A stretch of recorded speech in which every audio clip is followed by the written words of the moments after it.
Andi dan Pandu hanya terdiam mematung dengan wajah yang sudah ketakutan. Wajah pria yang tertutupi topi itu hangus terbakar, hitam, bahkan di beberapa titik terlihat hancur dengan abu yang berjatuhan ke tanah. "Tidak sekalian beli kepala bakarnya, Kang?"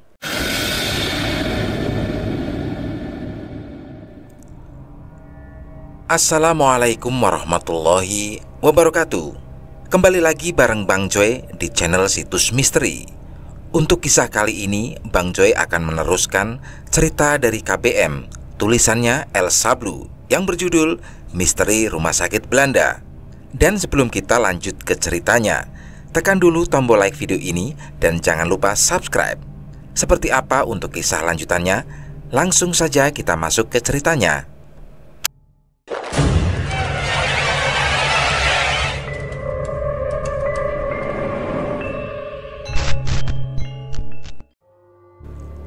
Tubuh Andi ditarik.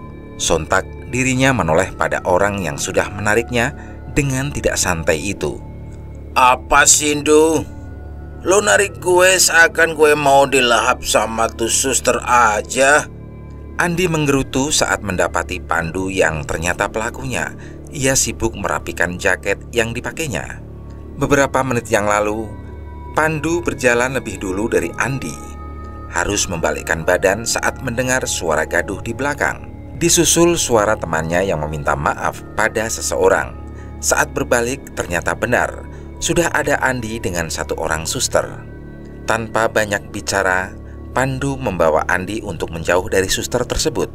"Sini, lo ikut gue." Pandu menariknya sampai keluar rumah sakit. Sebelum berbicara, Pandu mengedarkan pandangannya, memastikan bahwa tidak ada orang lain yang mendengar ucapannya kelak. "Gue bilang sama lo, jangan terlalu lama menatap mata suster di sini." Enggak.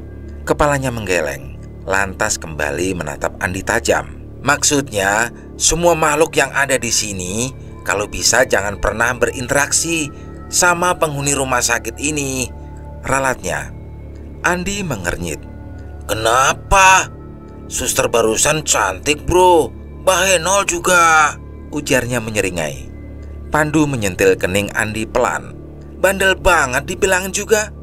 Pokoknya dengerin apa kata gue." "Iya, tapi kenapa? Lo tahu dari mana soal itu?" Pandu menghela napas. "Laila yang kasih tahu gue." Semalam Pandu memang menghubungi Laila, menanyakan apakah Laila masih marah atau tidak. Laila sudah tidak marah, namun ia masih kesal dan malas untuk bertemu Hilal, Faisal, Andi, bahkan Pandu. Pandu juga memberitahu bahwa ia dan yang lainnya akan kembali ke rumah sakit karena Faisal yang meminta. Setelah itu Laila menitipkan pesan untuk selalu berhati-hati. Salah satunya, jangan terlalu lama bersitatap dengan orang yang ada di rumah sakit tersebut. Jika sampai dilakukan, orang itu akan mudah dipengaruhi olehnya. Dari mana Laila tahu? Iya, dari sosok yang mengganggunya malam itu. Laila berhasil berinteraksi dengan sosok itu dan memaksanya untuk mengatakan mengapa dia meneror Laila dan teman-temannya. Walau sosok tersebut tetap memilih bungkam, namun Laila mendengar setitik informasi darinya, yaitu jangan berlama-lama berinteraksi atau sekedar menatap penghuni-penghuni yang ada di rumah sakit jika tak mau celaka.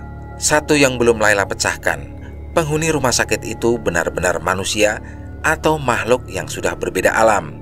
Entah kenapa, Laila sulit untuk membedakannya.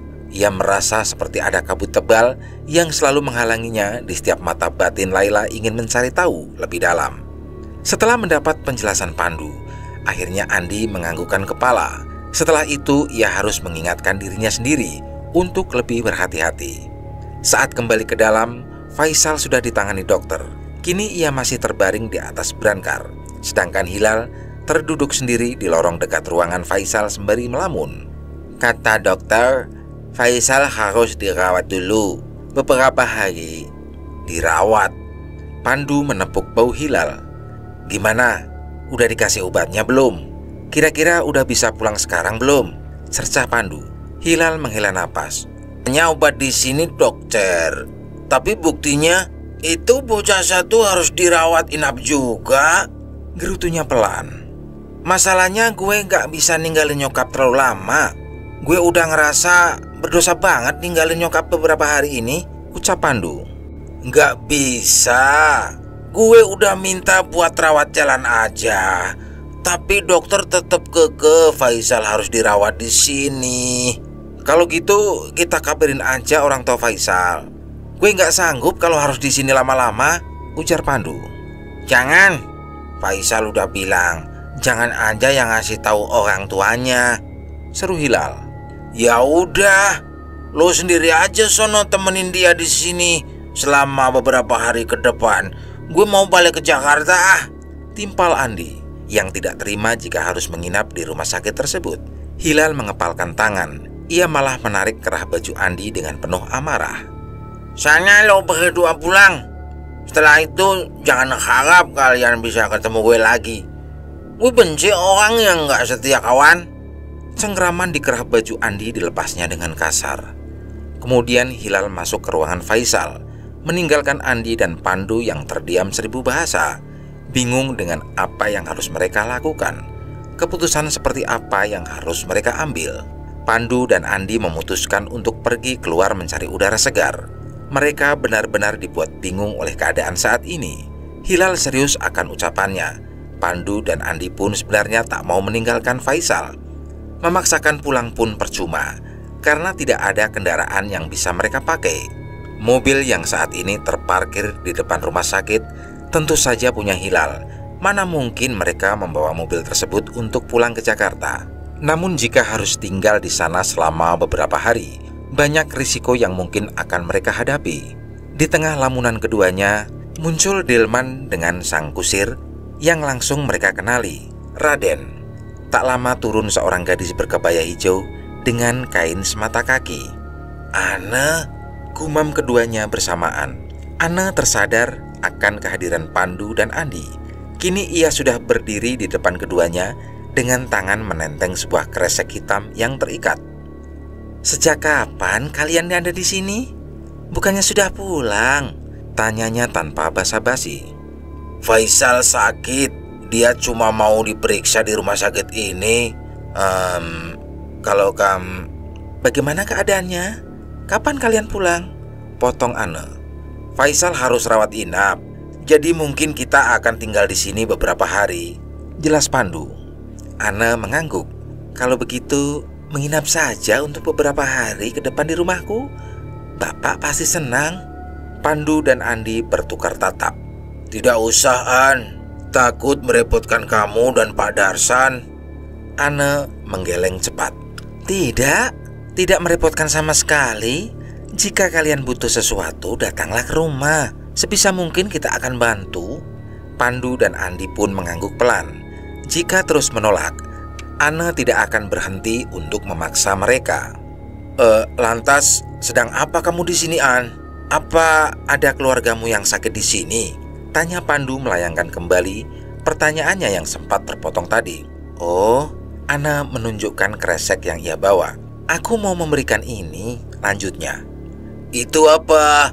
Andi menunjuk kresek tersebut yang di dalamnya terlihat sesuatu bergerak-gerak. Bukan apa-apa, hanya pesanan yang biasa dipesan rumah sakit, terangnya. Andi dan Pandu saling bertatapan. Pesanan? Emang kamu jualan apaan? Tanya Pandu. Ana terlihat berpikir sejenak. Lantas dengan cepat gadis itu mengibaskan tangan. Lupakan aja. Aku harus memberikan ini. Aku pergi dulu ya. Gegas Ana meninggalkan Pandu dan Andi yang masih penasaran dengan isi kresek tersebut. Setelah tubuh Ana tak terlihat lagi, Andi menoleh pada Pandu dengan ekspresi jijik. Kira-kira isinya apa ya? Apa jangan-jangan belatung? Ih! Hari sudah mulai gelap. Perut pun sudah mulai berdemo untuk segera diisi makanan. Mengingat terakhir mereka makan adalah siang tadi, saat beristirahat sejenak di sebuah rest area. Pada akhirnya, Pandu dan Andi memutuskan untuk tidak kembali ke kota dan menemani Hilal sampai Faisal diperbolehkan pulang. Lo mau titip apa, Lal? Kita mau keluar cari makanan, tawar Andi. Apa aja, samain aja sama kalian. Pandu dan Andi pun gegas pergi meninggalkan ruangan Faisal yang beberapa menit lalu telah dipindahkan ke bangsal yang ada di lantai 2. Karena rumah sakit tersebut tidak memiliki lift, terpaksa mereka harus melewati tangga. Setelah itu mereka harus melewati lorong kembali, lorong yang sangat sepi dengan lampu remang-remang. Itu juga salah satu alasan kenapa mereka tidak memilih kantin rumah sakit dibanding mencari keluar. Kantinnya pasti menyeramkan juga. Andi menelan ludah sendiri saat merasa suasana mencekam yang tiba-tiba saja menyesaki lorong tersebut. Tubuhnya semakin menempel pada Pandu. "Lo kenapa mepet-mepet gua terus?" sembur Pandu. "Takut, Du," ujarnya sembari memegang erat jaket yang Pandu kenakan. Pandu merotasikan bola matanya. "Ya udah, ayo cepetan jalannya." Sesampainya di luar, akhirnya mereka bisa menghirup udara segar kembali. Suhu di dalam dan di luar rumah sakit benar-benar berbeda jauh. Gegas Pandu dan Andi mencari warung terdekat. Setidaknya mereka bisa membeli roti atau gorengan, yang penting perutnya terisi dulu. Namun sepanjang jalan, mereka tidak menemukan warung. Bahkan keduanya tak melihat satupun warga setempat. Lingkungan tersebut benar-benar sepi. "Du, kita nyari makanan keluar aja gimana? Pakai mobil Hilal." "Keluar kemana, Di? Yang ada asam lambung keburu naik. Lo lupa jalan menuju ke sini. Kanan kirinya pohon semua. Gak bakal ada yang jualan kayak di alun-alun." Tak lama atensi Pandu teralih pada bayangan orang dengan sesuatu di depannya. Matanya memicing, memastikan bahwa penglihatannya tidak salah. Orang itu terus maju, mendekat ke arah mereka. Benar saja, dia adalah seorang pedagang dengan gerobak yang langsung bisa mereka tebak merupakan gerobak makanan. Mas, tunggu, kita mau beli." Dengan cepat Pandu menghentikan pria bertopi tersebut. Andi pun antusias karena perutnya benar-benar sudah terasa lapar. "Jualan apa, Bang?" tanyanya dengan kepala celingukan, memeriksa isi gerobak yang tertutup, tak memperlihatkan isi dagangannya. Hanya terlihat sebuah pembakaran saja. "Sate usus, hati, dan kepala bakar," jawabnya dengan suara datar. Andi dan Pandu bertukar tatap sembari menyeringai senang. "Nggak ada ceker, Bang. Teman saya suka ceker soalnya," ujar Andi. Dirinya mengingat makanan kesukaan Hilal. Pria bertopi itu menggeleng pelan. "Gerobaknya tidak cukup." Pandu dan Andi kembali bertukar pandang bingung. Bukankah ceker ayam ukurannya kecil? "Ya udah, kita pesan 3 ya. Lo mau pesan apa aja?" tanya Andi menoleh pada Pandu. Pandu pun menyebutkan pesanannya, diikuti Andi dengan pesanan Hilal yang disamakan. "Baru pulang ya, Bang? Biasa mangkal di mana?" tanya Andi berbasa-basi. Mengingat hari semakin gelap, sudah masuk waktunya untuk pulang bagi pedagang-pedagang keliling seperti abang penjual tersebut. "Di sana." Pria itu menunjuk arah sebelumnya dia lewati. Setelah itu kembali diam dan sibuk mengeluarkan makanan yang dipesan Andi dan Pandu. Hal yang membuat mereka mengerutkan kening adalah sate usus yang berbeda dari pedagang kebanyakan. Mereka menyadari bahwa usus tersebut ukurannya lebih besar dan lebih tebal dari usus ayam pada biasanya. Lalu usus itu seperti dipotong-potong menjadi ukuran kecil. "Itu usus sapi ya?" tanya Pandu. Ia tak bisa menahan rasa penasarannya lebih lama lagi. Pria itu menggeleng. "Manusia." Seiring dengan ucapannya, pedagang tersebut menghentikan aktivitasnya, lalu menengok ke arah Pandu dan Andi. Seketika dua pemuda itu terkejut bukan main. Matanya membeliak. Mendadak tubuh mereka sulit digerakkan. Andi dan Pandu hanya terdiam mematung dengan wajah yang sudah ketakutan. Wajah pria yang tertutupi topi itu hangus terbakar, hitam, bahkan di beberapa titik terlihat hancur dengan abu yang berjatuhan ke tanah. "Tidak sekalian beli kepala bakarnya, Kang?" Tangannya membuka penutup tempat penyimpanan bahan baku. Di sana terlihat satu kepala manusia yang sama-sama sudah hangus, rambut yang compang-camping karena terbakar, dengan mata melotot ke arah Andi dan Pandu. Detik itu juga, keduanya berteriak dan secepat kilat berlari tunggang langgang. "Setan!" Pandu dan Andi terus berlari. Sesekali kepalanya menoleh ke belakang, memastikan jika sosok pedagang tadi tidak mengejar. Saat pandangannya kembali mengarah ke depan, seketika Pandu ngerem mendadak, diikuti oleh Andi yang ikut berhenti setelah menubruk punggung Pandu. "Kalian kenapa?" Ane menatap keduanya dengan tatapan heran. Sedangkan Pandu dan Andi sudah terduduk lesu di atas tanah dengan napas yang tersengal-sengal. Tangan Andi menunjuk-nunjuk ke jalanan ke belakang sana. Hantu, di sana ada hantu," ujarnya dengan tenggorokan yang sudah terasa kering. "Hantu?" Ana celingukan melihat ke arah jalan yang ditunjuk Andi. "Tidak ada hantu?" Andi dan Pandu ikut menoleh ke belakang, kemudian menghela napas lega. Ternyata sosok tadi tidak mengejarnya.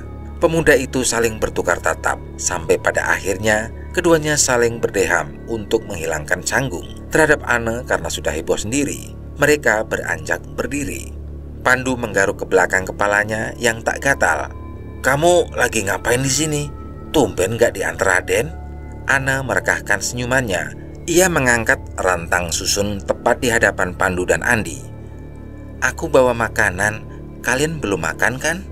Seakan mendapat hadiah setelah menghadapi ujian, Andi menyeringai senang.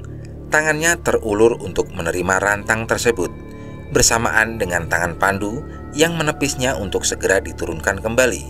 "Nggak usah, An. Kita nggak mau ngerepotin," tolaknya baik-baik.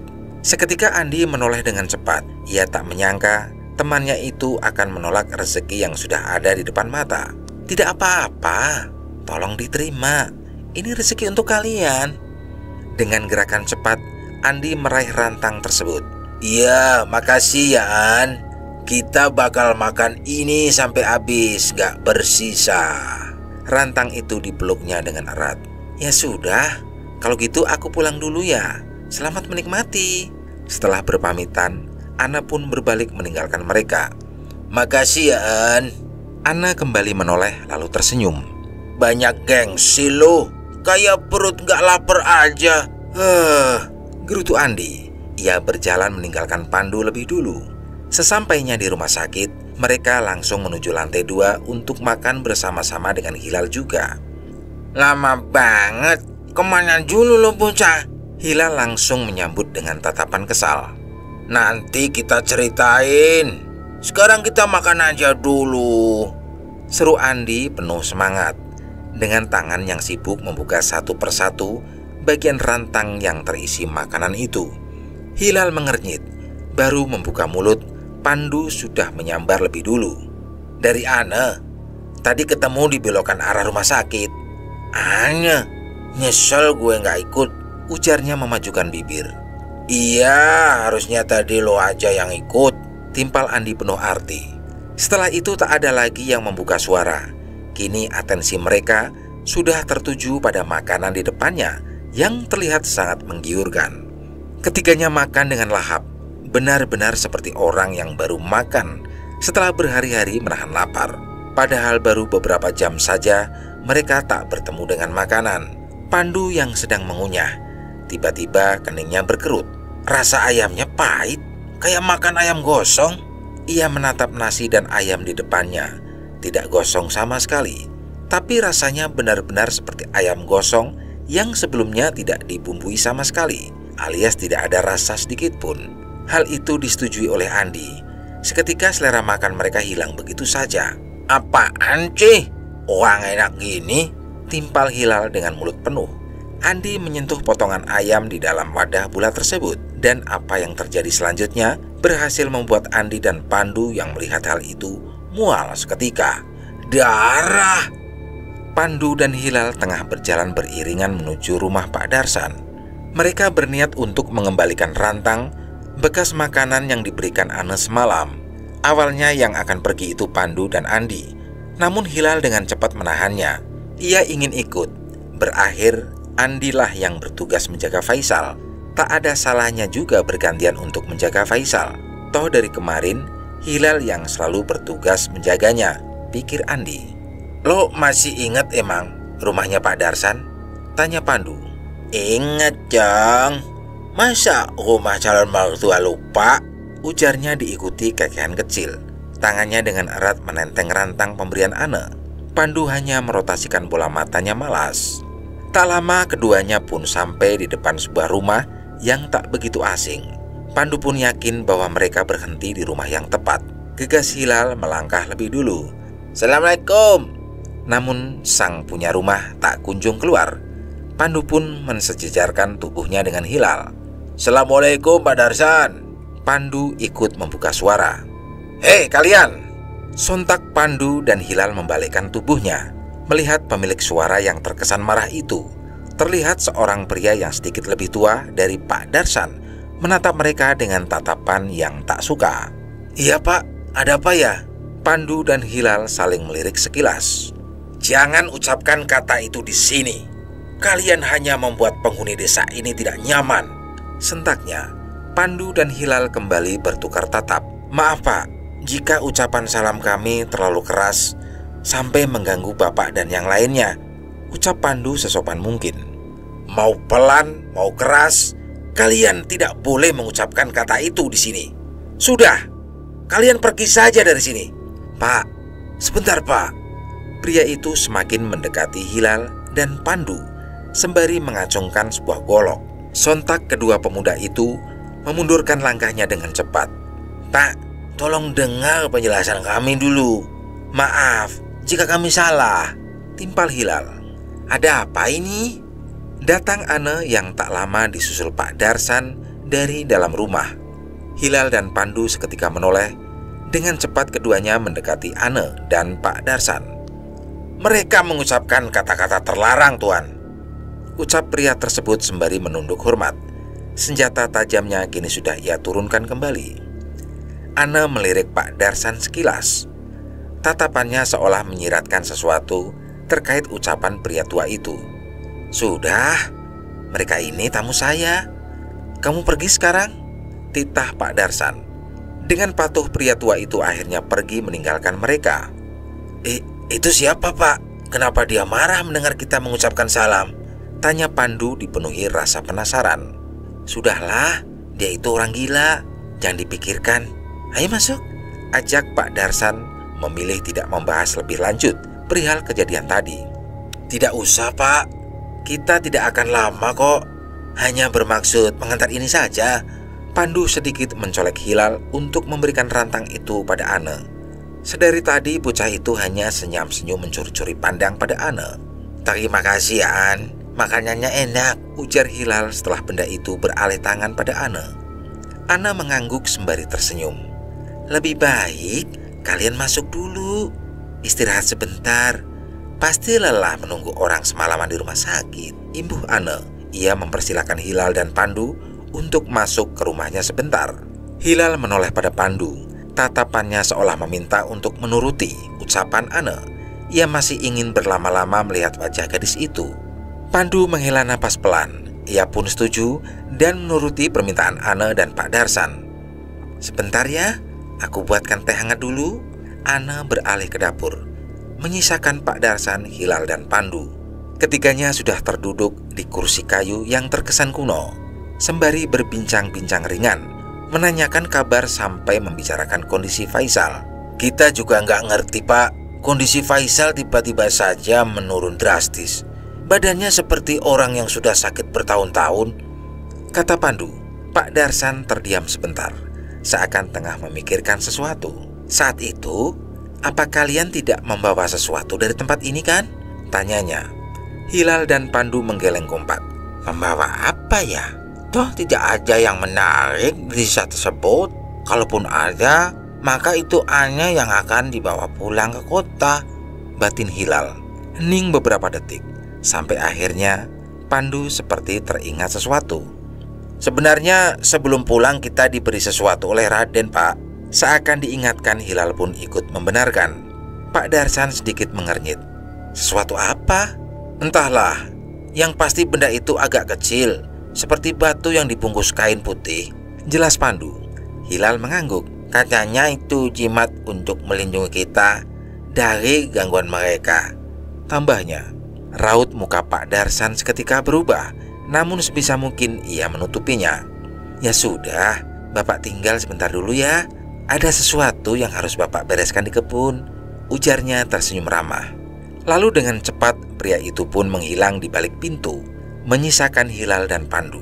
Anne entah sedang apa dia di belakang sana. Yang mereka tahu, dia masih membuat teh hangat. Merasa bosan, Hilal beranjak. Ia memperhatikan setiap benda yang terpajang di dinding papan kayu rumah tersebut. Hilal, lo ngapain? Sini duduk lagi. Nggak sopan lo. Panggil Pandu dengan suara dikecilkan. Matanya melirik sekilas pintu depan dan pintu dapur. Takut jika tiba-tiba muncul Anne atau Pak Darsan. Bukannya mendengar, Hilal malah menyuruh Pandu untuk mendekat ke tempat dirinya berdiri sekarang. Sini Jentu. Ada apa? Udah. Lo sini cepet duduk lagi. Sini dulu. Gue kok rasanya nggak asing sama foto cewek bule ini. Pandu merotasikan bola mata. Ia pun dengan terpaksa menuruti ucapan Hilal. Apa? Ucapnya setelah berdiri di samping Hilal. Lo lihat foto ini nggak? Gue nggak asing sama ceweknya. Hilal menunjuk sebuah figura foto yang tergantung di dinding. Pandu pun mengalihkan atensinya pada figura tersebut. Itu istrinya Pak Darsan. Foto tersebut memperlihatkan seorang laki-laki dan perempuan dengan pakaian yang sepertinya hanya dipakai oleh orang-orang tertentu saja. Namun yang membedakannya adalah perempuan di dalam foto tersebut memiliki wajah khas perempuan Eropa, lebih bule dari wajah Anne. Kayaknya iya, istrinya Pak Darsan, ibunya Anne. Pantesan muka Anne rada bule, beda sama cewek-cewek desa sini yang gue temuin. Tapi lo sadar nggak sih, mukanya Pak Darsan kayak kurang suka gitu. Padahal bininya cakep banget. Hilal kembali memperhatikan foto tersebut, memastikan apa yang dikatakan Pandu. Perasaan lo aja kali. Orang-orang zaman dulu kan belum tahu macam-macam gaya. Ekspresi nyokap-nyokap gue juga di foto. Pernikahannya datar banget, sangkalnya. Iya juga ya, apalagi zaman dulu. Pandu manggut-manggut. Tapi istrinya Pak Darsan kemana ya? Sampai sekarang kok nggak kelihatan? Lanjutnya, ibuku sudah meninggal. Hilal dan Pandu terhenyak. Sontak keduanya berbalik dengan cepat. Anne, maaf, kita bukan bermaksud. Tidak apa-apa, duduklah, minum dulu teh hangat ini. Anne dengan santai memotong ucapan Hilal. Gegas Pandu dan Hilal kembali duduk di tempat semula. Hening sesaat, sampai di mana Hilal tak bisa menahan kembali rasa keingintahuannya. Apa ibumu sakit, An? Mata Pandu sudah melotot ke arahnya dengan jari telunjuk di mulut. Ia merasa tak enak pada Anne jika harus kembali membahas hal tersebut. Namun Hilal tak menggubrisnya. Ia menunggu jawaban Anne dengan penuh rasa penasaran. Ibu dibunuh? Dibunuh? Atensi ketiganya teralih pada suara delman yang berhenti di depan rumah. Anne langsung tahu orang yang ada di luar sekarang. Air mukanya seketika menegang. Tolong ya, jangan bahas ini di depan Bapak. Lupakan apa yang aku katakan tadi. Sedangkan di tempat lain, 3 orang gadis berada di dalam mobil yang sudah hampir 1 jam mengitari tengah hutan. Lo yakin gak sih sama tempatnya? Dari tadi kita muter-muter doang perasaan. Melinda melipat tangan di depan dada. Menurut informasi dari Bang Javan, sebentar lagi kita bakal sampai ke tempat terakhir kali anak-anak ditemuin, ujar Laila yang duduk di kursi depan, sedangkan Sabrina mengambil alih bagian kemudi. Sabar Mel, gak mungkin juga Bang Javan ngebohongin kita, timpal Sabrina sembari terus fokus memperhatikan jalan. Beberapa menit kemudian mobil pun berhenti. Mereka yakin ciri-ciri tempat yang mereka datangi itu sesuai dengan yang dikatakan Javan. Gak ada pedesaan, celetuk Melinda. Sabrina bergidik saat melihat lokasi jurang tempat Pandu dan yang lainnya jatuh saat itu. Sedangkan Laila sibuk mengedarkan pandangannya, mengamati sekitar. Di sana ada kebun, pasti ada orangnya. Laila menunjuk kebun jagung, tak jauh dari tempatnya berdiri. Kebun itu berada di bawah, mengharuskan mereka berjalan menuruni tanah terlebih dahulu untuk sampai ke kebun tersebut. Ke sana? Gila ya lo, harus lewat mana coba? Melinda menunjuk setiap sudut tempat itu yang hanya dipenuhi semak belukar dan pohon-pohon. Serem lah, timpal Sabrina dengan suara dikecilkan. Gimana kalau ada binatang buas? Gue gak mau dipatok ular, pungkasnya. Tiba-tiba terdengar suara daun-daun kering yang terinjak di balik rimbunnya tanaman liar. Ketiganya sontak merapatkan tubuh, mulai was-was akan sekitar. Itu apalah? Hantu bukan? Bisik Melinda. Hantu melayang? Mana bisa nginjek tanah? Timpal Sabrina. Enggak kok. Hantu juga bisa aja jalan menyentuh tanah kalau dia mau. Lah, yain aja napa sih? Jangan bikin tambah parno. Sabrina memukul lengan Laila pelan. Ia semakin merapatkan tubuhnya pada Laila.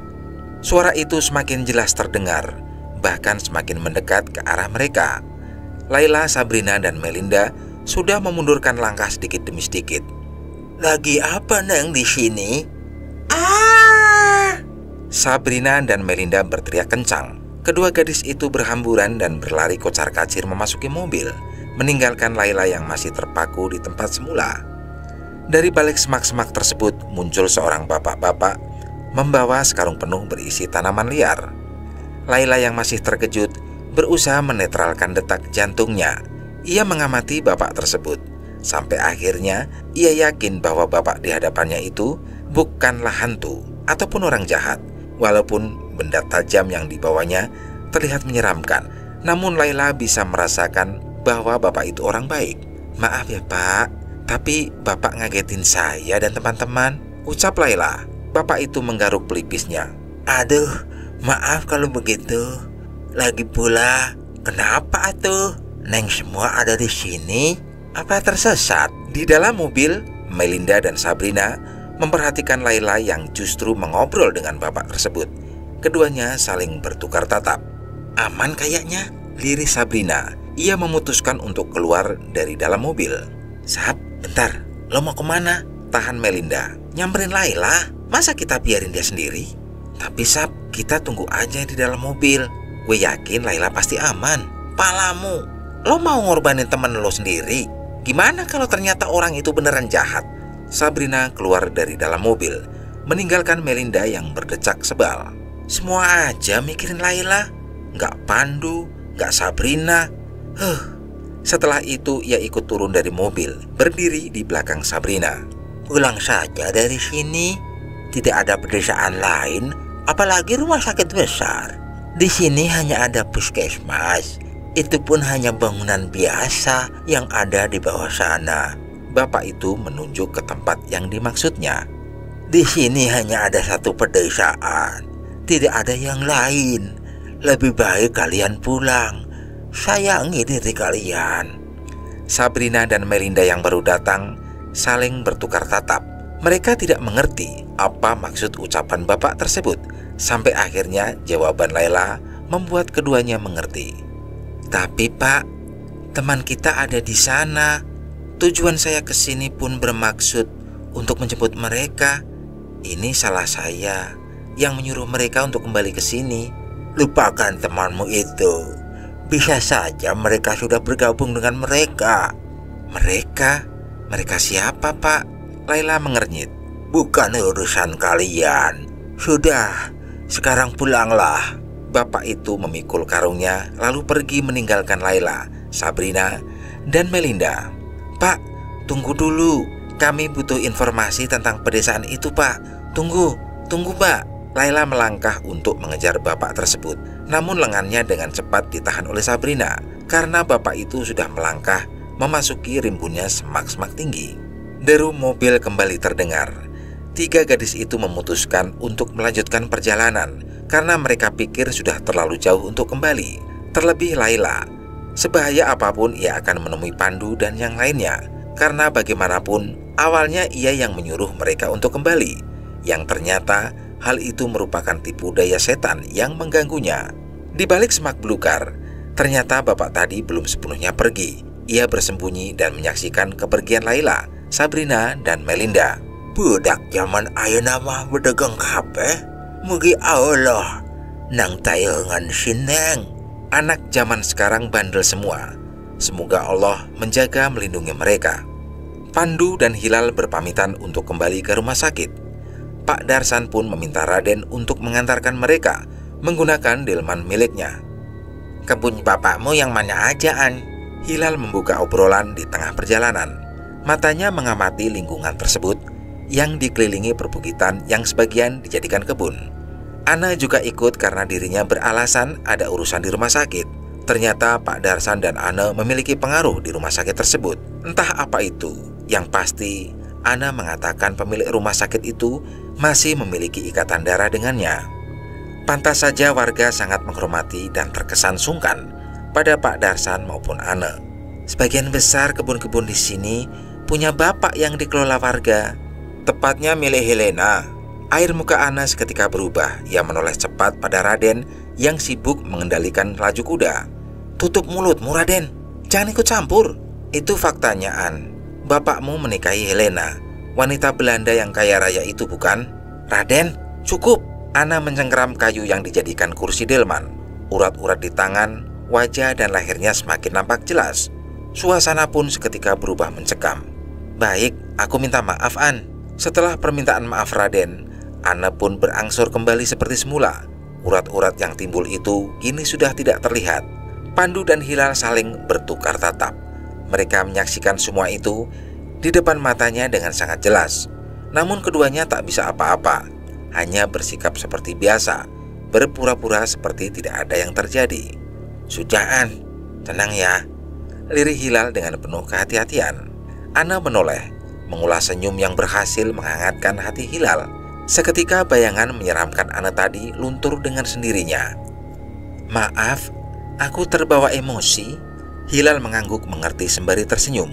Sedangkan Pandu semakin penasaran dengan orang-orang yang ada di sana, tak terkecuali Raden, Ane, dan Pak Darsan yang sangat misterius. Delman pun berhenti di depan rumah sakit bersamaan dengan kedatangan mobil berwarna merah yang tak lama ikut berhenti juga di halaman rumah sakit bersebelahan dengan mobil Hilal. Pandu dan Hilal sedikit mengernyit. Mereka merasa tak asing dengan mobil tersebut. Tak perlu menunggu lama, keluarlah Laila, Sabrina, dan Melinda. "Pandu, Hilal!" pekik mereka senang. Sama halnya dengan Pandu dan Hilal yang menatap mereka dengan tidak percaya. Pemuda-pemudi itu saling berpelukan sejenak, melepas rindu satu sama lain. Begitupun dengan Melinda yang sudah memeluk Hilal dengan erat.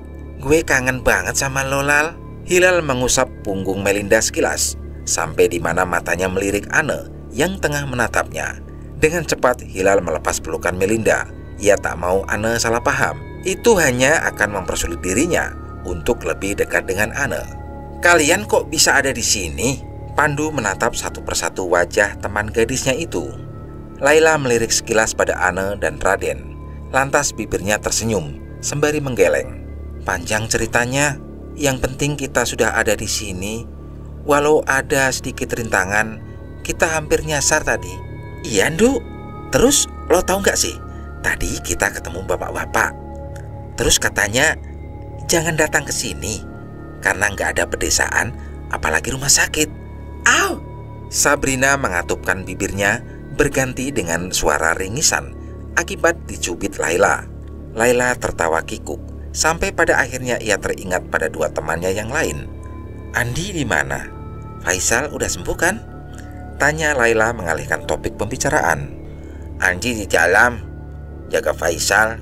Kondisinya masih sama, belum ada progres," jawab Hilal. Sabrina mengernyit. "Hah? Udah seminggu tapi belum ada progres?" "Bentar, seminggu." Hilal membeo. Ia menoleh pada Pandu yang sama-sama menatapnya bingung. Laila, Sabrina, dan Melinda mengangguk kompak. "Iya, seminggu. Selama itu juga kalian gak ada kabar. Makanya kita susulin ke sini," imbuh Melinda. "Minggu apanya? Kita baru 2 hari di sini," sanggah Hilal. Lagi ketiga gadis itu saling bertukar tatap tak percaya. "Jelas-jelas kalian pergi tuh udah seminggu. Bahkan Bang Javan udah cerewet banget nanyain kabar kalian. Dia mau nyusul ke sini, tapi ketahan sama istrinya yang baru lahiran," jelas Sabrina. "Gila ya lo, orang baru 2 hari juga." "Seminggu, Hilal. 2 hari? Kok lo nyolot sih? Gue bilang seminggu ya seminggu." Udah stop." Pandu sedikit meninggikan suaranya untuk melerai Hilal dan Sabrina. Detik berikutnya terdengar suara deheman seseorang dari belakang. Semuanya menoleh pada asal suara. "Sepertinya kami terlupakan di sini. Kalau begitu kami pamit." "Sebentar, An." Hilal dengan cepat menginterupsi. Maaf, kita terlalu fokus pada urusan sendiri. Sini, kenalin ini teman kita dari Jakarta. Pada akhirnya Ana maju, berdiri di sebelah Hilal. Mereka pun saling berjabat tangan berkenalan. Ana, Laila. Seketika mata Laila membulat. Dengan tiba-tiba isi kepalanya seperti ada layar proyektor yang memperlihatkan adegan demi adegan yang begitu asing bagi Laila. Di dalam bayangannya itu terlihat seorang pria yang sedang berbincang serius dengan seorang pria lainnya yang lebih muda darinya. Setelah itu bayangannya berpindah, memperlihatkan kejadian yang berbeda, masih dengan pria yang sama, namun kali ini terdapat dua orang perempuan berkulit putih. Salah satu wanita yang lebih tua bertengkar dengan si pria, dan satunya lagi yang jauh lebih muda melihat dari belakang sembari memeluk lutut. Dan remaja perempuan itu adalah, senang berkenalan dengan kalian semua. Ana melepaskan genggaman tangannya dari tangan Laila, dan detik itu juga bayangan di kepala Laila menghilang seketika. Laila mengerjapkan matanya beberapa kali. Fokusnya belum sepenuhnya kembali, namun matanya tak lepas dari sosok Ana yang kini tengah mengobrol ringan dengan teman-temannya yang lain. Laila, Pandu menepuk bahu Laila pelan. Sontak Laila sedikit terhenyak. Matanya beralih menatap Pandu. Iya, kenapa Pandu? Tanyanya dengan terbata. Lo yang kenapa? Kok bengong? Laila mengatur napasnya sejenak. Ia mencoba untuk mengembalikan kefokusannya. Ia menggeleng. Nggak apa-apa, terlalu fokus memperhatikan bangunan rumah sakit. Laila terkekeh pelan. Matanya tak sengaja bersitatap dengan Raden yang ternyata pemuda itu memperhatikan sedari tadi. Dengan cepat Laila mengalihkan kembali pandangannya pada Pandu. Ya udah, kita jenguk Faisal sekarang. Mobil ditinggalkan begitu saja di halaman rumah sakit, sedangkan pemiliknya ikut bersama Ana dan Raden menaiki delman. Iya, Laila, Sabrina, dan Melinda ikut dengan Ana dan berencana menginap sementara di sana. Kamu ini penduduk asli desa sini? Sabrina membuka pembicaraan. Ana tersenyum, lantas mengangguk. Saya lahir dan besar di sini. Sabrina menutup mulutnya, tak menyangka jika di pedesaan yang tersembunyi di tengah hutan ini ada seorang perempuan cantik berdarah Belanda. Kenapa nggak berkarir di kota aja? Kamu cantik loh, An. Jadi artis atau model apapun, kamu pasti banyak dilirik orang-orang industri, timpal Laila. Ana memang benar-benar cantik. Kulitnya putih mulus, natural, bukan hasil produk pemutih. Wajahnya terlihat sangat sehat, cantik natural, yang bahkan banyak orang-orang kota inginkan. Jika diberi riasan tipis saja, pasti akan tambah cantik. Ana sedikit tersipu. Saya udah nyaman hidup di desa ini. Lagi pula, Bapak tidak akan mengizinkan. Kalau gitu, kita aja yang minta izin sama bapakmu. Terus nanti kamu ikut sama kita ke Jakarta ya. Aku punya banyak kenalan orang-orang di balik lain. Ana tidak akan keluar dari desa ini. Kalian lebih baik diam. Di desa ini tidak boleh berisik. Seketika orang-orang yang berada di belakang menoleh pada Raden yang fokus menatap ke depan. Sabrina mendelik tak suka. Ucapannya dipotong seenaknya seperti itu. Belum lagi ucapan Raden yang terdengar sangat ketus. Maafkan Raden, dia memang seringkali kaku pada orang baru. Ana dengan cepat turun tangan. Sudut matanya sudah melirik Raden penuh arti. Ia tidak akan kecolongan seperti tadi lagi jika dirinya kembali tersulut emosi. Bisa saja ketiga gadis kota yang melihatnya akan langsung berlari ketakutan. Beberapa saat kemudian mereka pun sampai di depan rumah Ana. Gadis itu turun lebih dulu, diikuti ketiga gadis lainnya. Ana mendekati Raden. Temui aku nanti ya. Ana menatap Raden dengan sorot tajam nusuk. Setelah itu Ana merubah kembali air mukanya dengan tatapan ramah saat Laila tiba-tiba menoleh ke belakang. Gegas Ana melangkah mendekati Laila, Sabrina, dan Melinda. Ayo, ia berjalan lebih dulu, lalu mempersiapkan ketiganya masuk ke dalam rumah. Aku buatkan teh hangat dulu ya, tunggu sebentar. Tanpa menunggu persetujuan yang lainnya, Ana langsung melenggang ke dalam dapur, meninggalkan Laila, Sabrina, dan Melinda yang sibuk mengedarkan pandangan, memperhatikan isi rumah tersebut, mengamati barang-barang yang terpampang di setiap sudut rumah. Rumahnya kayak modelan rumah-rumah yang pernah gue tonton di film-film masa penjajahan, celetuk Melinda, bersamaan dengan seseorang yang memasuki rumah. Hal itu seketika menarik atensi ketiganya. Gegas mereka beranjak. Mereka tak enak pada seseorang yang mereka yakini merupakan sang pemilik rumah. Darsan tersenyum lebar saat melihat ada tamu lain di dalam rumahnya. Dengan cepat pria itu mempersilahkan Laila, Sabrina, dan Melinda untuk duduk kembali. Sedangkan Laila sudah terpaku di tempat. Dalam diam, matanya mengamati Darsan. Bapak yang ada di dalam bayangan gue tadi?